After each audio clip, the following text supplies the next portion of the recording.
Au Maroc, le tribunal de la première instance de Rabat a rendu jeudi 19 février 2026 son verdict dans l'affaire des 18 supporters sénégalais poursuivis pour vandalisme lors de la finale de la CAN 2025 opposant le Sénégal au Maroc le 18 janvier. La justice marocaine a condamné les supporters à des peines allant de 3 mois à 1 an de prison après plusieurs semaines de détention depuis la finale, confirmant la sévérité des autorités face au débordement sportif.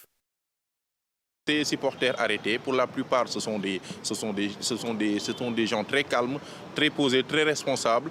Et donc, pour certains même, ils étaient descendus sur la pelouse pour négocier et aussi ramener la paix.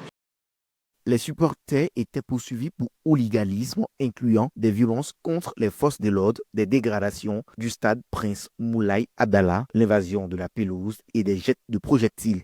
Le ministère public avait requis jusqu'à 2 ans de prison ferme par personne, estimant que les prévenus avaient délibérément saboté le spectacle sportif, dont les images avaient été retransmises en direct devant des millions de téléspectateurs. Les dégâts matériels sont estimés à près de 4,87 millions de dirhams, soit plus de 370 000 euros.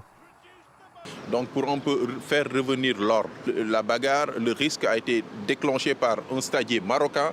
Et aujourd'hui, c'est des Sénégalais qui sont détenus. Dans d'autres pays, ces supporters n'auraient pas même passé la nuit en prison.